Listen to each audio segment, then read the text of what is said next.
ఆంధ్రప్రదేశ్ ప్రభుత్వ సమాచార సాంకేతిక తెలుగు భాషా సాంస్కృతిక మైనార్టీ శాఖ మంత్రులు గౌరవనీయులు శ్రీ పల్లె రఘునాథ్ రెడ్డి గారు, దేవాదాయ ధర్మాదాయ శాఖ మంత్రులు గౌరవనీయులు మాణిక్యాలరావు గారు,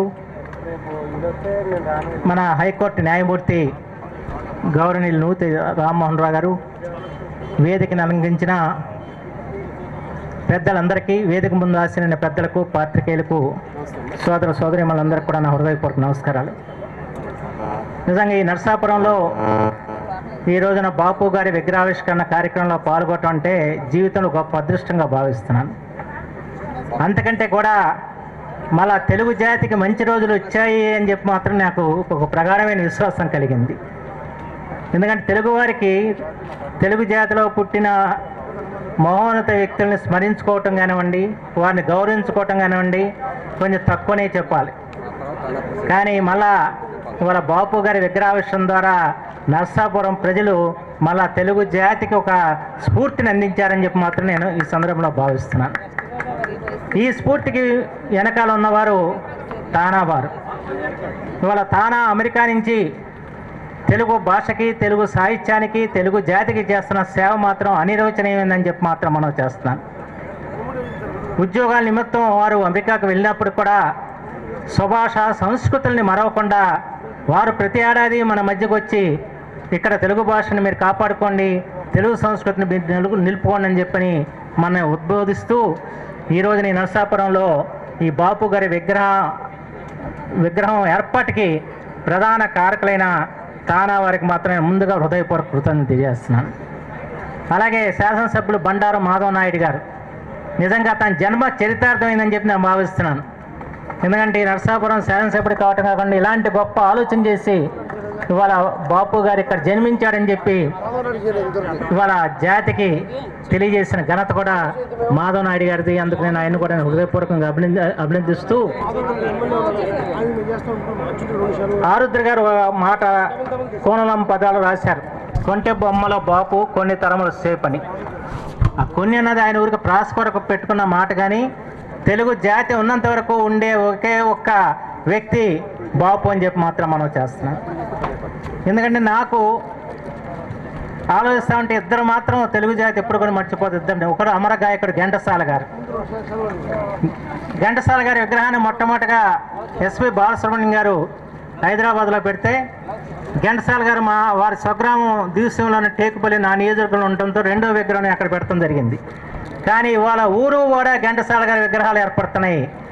అలాగే ఇవాళ మొట్టమొదటి బాపు గారి విగ్రహాన్ని ఆవిష్కరించిన చరిత్ర నరసాపురం దక్కించుకుంటే రేపు తెలుగునాట ప్రతి గ్రామంలో కూడా బాపు గారి విగ్రహం ఉండి తీరుతుంది, దాంట్లో ఎటువంటి సందేహం లేదని చెప్పి మాత్రం ఈ సందర్భంగా నేను మనవి చేస్తున్నాను. సరే, బాపు గారితో నాకు పెద్ద సన్నిహితం లేదు. ఇక్కడ బాపు గారితో చాలా దగ్గర సన్నిహితం వ్యక్తి బాపు మలిచిన గొప్ప నటుడు కృష్ణరాజు గారు ఇక్కడ ఉన్నారు. కానీ బాపు గారు చిన్ననాటి నుంచి తెలుగువాడుగా పుట్టిన ప్రతివాడికి బాల్య దశలో మా బుడుగు చదవకుండా, బుడుగు బొమ్మలు చూడకుండా ఏ విద్యార్థి ఉండడు. ఆ రకంగా బాపుతో చిన్ననాటి నుంచి ఒక ఆత్మీయ అనుబంధం అందరిలాగే నాకు కూడా కలిగింది. అలాగే ఆయనతో మా నాన్నగారు మండలంటి కృష్ణారావు గారు ప్రపంచ తెలుగు మహోత్సవాలు జరిపినప్పుడు బాపు గారు ఎంతో సహకరించినప్పుడు అది చూస్తూ ఉండేవాడిని. కానీ ఆ తర్వాత ఒక రోజున బాపు గారు మా నియోజకవర్గానికి వచ్చారు. నాకు చాలా ఆశ్చర్యం అనిపించింది. ఏంటంటే అక్కడ పులిగడ్డలో బ్రిటిష్ వారు కాలంలో నాటబడిన మహావృక్షాలు కొన్ని ఉన్నాయి. ఆ వృక్షాలని తీయటం కొరకొని ముల్లపూడి వెంకటరమణ గారు అబ్బాయి, ఆయన కెమెరామెన్, ఆయన వండుకుంటుని ఈయన వచ్చారు. వస్తే నా జొన్నావిత్తులు గారు ఫోన్ చేసేట బాపు గారు వచ్చారండి పులిగడ్డగా అని చెప్పన్నారు. నేను ఆశ్చర్యపోయి ఎందుకు వచ్చారా అని చెప్పి తీరా వెళ్తేనంటే కేవలం వృక్షాలను ఆయన చిత్రీకరించడం కోసం వచ్చారు. అంటే బాపు గారి కళాత్మకత ఎంతటో, ఎక్కడ ఏ చెట్టు ఉన్నా కూడా దాన్ని ఆయన తీసి తన సినిమాల్లో ఉపయోగించిన గొప్ప వ్యక్తి బాపు గారు. ఆ తర్వాత మద్రాసులో కూడా వారి ఇంటికి వెళ్ళి కలుసుకోవడం కూడా జరిగింది. కానీ బాపు లాంటి వ్యక్తి పుట్టడం నిజంగా తెలుగు జాతి యొక్క అదృష్టం అని చెప్పి మాత్రం ఈ సందర్భంలో నేను మనవి చేస్తున్నాను. బాపు గారు మరణించిన రోజున ఇంతవరకు ఎవరికీ జరగని విధంగా శాసనసభలో తీర్మానం చేసిన ఘనత నారా చంద్రబాబు నాయుడు గారికి అని చెప్పి మాత్రం మనం చేస్తున్నాం. ఇంతవరకు శాసనసభలో ఎవరైనా మాజీ శాసనసభ్యులకి సంతాప తిరునాళ్ళు పెడతాం అన్నది సర్వసామాన్య విషయం.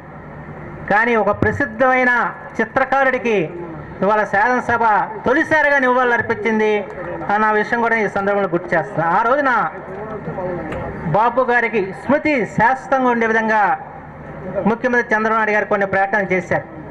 వాటిలో ఒకటి ఏంటంటే నూతన రాజధానిలో నిర్మాణం చేయబడే కళాక్షేత్రానికి బాపు రమణ కళాక్షేత్రం అని చెప్పి పేరు పెడతామని చెప్పారు. అలాగే విజయవాడలో నిర్మాణం చేయబడుతున్న కోస్టల్ మ్యూజియానికి కూడా బాపు గారి పేరు పెడతామని చెప్పారు. దాంట్లో గోదావరి పుష్కరాల నాటికి రాజమండ్రిలో బాపు రమణ విగ్రహాలు కూడా ఆంధ్రప్రదేశ్ ప్రభుత్వం నెలకొల్పిద్దని చెప్పి కూడా అరుణ ముఖ్యమంత్రి గారు ప్రకటించడం జరిగింది. సరే, బాపు గారి అంత్యక్రియలకి రాష్ట్ర ప్రభుత్వం తరఫున పల్లి రఘునాథ్ రెడ్డి గారు నేను కూడా వెళ్ళటం జరిగింది. ఆ రోజున వారి కుమార్తె మాత్రం ఒక్కటే సంతోషం వ్యక్తం చేసింది. మిగతా ఈ కళాక్షేత్రానికి వాటికి ఆమెకు పెద్ద సంతృప్తి కలగల. ఆ ఉన్నది ఒకటి ఏంటంటే, గోదావరితో మా నాన్నగారికి ఉన్న అనుబంధం చాలా గొప్పదండి.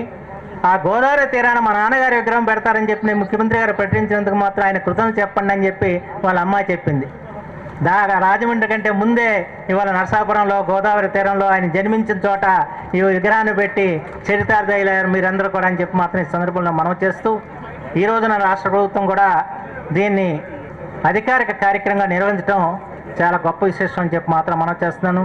ఇవాళ రాష్ట్ర మంత్రి పల్లి రఘునాథ్ రెడ్డి గారు సంస్కృతి సంపన్నుడైన విద్యావేత్త, అలాగే ఇవాళ మొట్టమొదటిగా ఈ నవ్యాంధ్ర రాష్ట్రంలో తెలుగు భాష సాంస్కృతిక శాఖలకి ఆధిపత్యం వహిస్తున్న వ్యక్తి ఆయన ఏ మంచి సూచన వచ్చినా కూడా దాన్ని స్వీకరించి అమలు చేసి తెలుగు జాతి ఔన్నత్యాన్ని దర్శిస్తా చాటాలని చెప్పి తపన పడే మంత్రి కూడా మనకుంటాం చాలా సంతోషదాయకమైన విషయం చెప్పి మాత్రం మనం చేస్తూ, ఇవాళ ఈ రాష్ట్ర ప్రభుత్వం తరఫున ఈ అధికారిక కార్యక్రమంగా కూడా దీన్ని నిర్వహించినందుకు వారికి నేను ధన్యవాదాలు తెలియజేస్తూ, అలాగే ఇక్కడ మిత్రులు ఎవరో దీన్ని వ్యంగ్య చిత్రకారులు దినోత్సవంగా ప్రకటిస్తే బాగుంటున్నారు. కానీ నా ఉద్దేశం వ్యంగ్య చిత్రకారులు, చిత్రకళ అంటే గుర్తుకొచ్చేది ఒక బాపుయే. దాంట్లో ఇంక రెండో పేరు లేదు. సినిమా దర్శకులు చాలామంది ఉండొచ్చు, చాలా పేర్లు వినపడవచ్చు, కానీ చిత్రకళలో అద్వితీయుడు, ఇక మళ్ళా ఆయన్ని మించిన వాడు వస్తాడని రావాలని కోరుకుందాం, కానీ ఇప్పటికైతే లేరని చెప్పి మాత్రం మనం చేస్తూ, బాపు గారికి ముఖ్యమంత్రి గారు ఇంకా ఆలోచించి ఆయన పుట్టినరోజున ఏదో ఒక దినోత్సవంగా ప్రకటిస్తారు దాన్ని కూడా నేను విశ్వసిస్తూ, ఈ రోజున మరోసారి తానా వారికి, అలాగే శాసనసభ్యుడు మాధవ్ గారికి, మా తానా అధ్యక్షులు నన్నప్రేమ్ మోహన్ గారు, అలాగే కార్యదర్శి సతీష్ వేమన గారు, వారిద్దరూ కూడా దీన్ని ఇక్కడ నెలకొల్పి, అంతేకాకుండా ఇక్కడ మ్యూజియం కూడా ఒకటి పెట్టే ఆలోచన కూడా చేస్తున్నందుకు వారి ధన్యవాదాలు తెలియజేస్తూ, అలాగే ఇవాళ మా తోటకూర ప్రసాద్ గారు వీళ్ళు కూడా వచ్చారు. రేపు 17వ తారీఖున అక్కినేని నాగేశ్వర గారు మొట్టమొదటి విగ్రహం కూడా ఇవాళ అమెరికా వాళ్ళే గుడివాడలో ప్రతిష్ఠ చేయబోతున్నారు. ముఖ్యమంత్రి చంద్రబాబు నాయుడు గారు దాన్ని ఆవిష్కరించబోతున్నారు. అంచేత ఇవాళ అమెరికా వారు మన భాషని, మన సంస్కృతిని ఏ విధంగా కాపాడాలని తపన పడుతున్నారో, అదేవిధంగా మనం కూడా తపన పడి మన భాషని, మన సంస్కృతిని, మన జాతిలో జన్మించిన మహోన్నత వ్యక్తుల్ని సదా స్మరించుకుని మన జాతి ఔన్నత్యాన్ని మనం పెంచుకోవాలని చెప్పి కోరుకుంటూ సెలవు తీసుకున్నాను. జై హింద్. బుద్ధప్రసాద్ గారికి మా హృదయపూర్వకమైన కృతజ్ఞతలు తెలియజేసుకుంటున్నాం.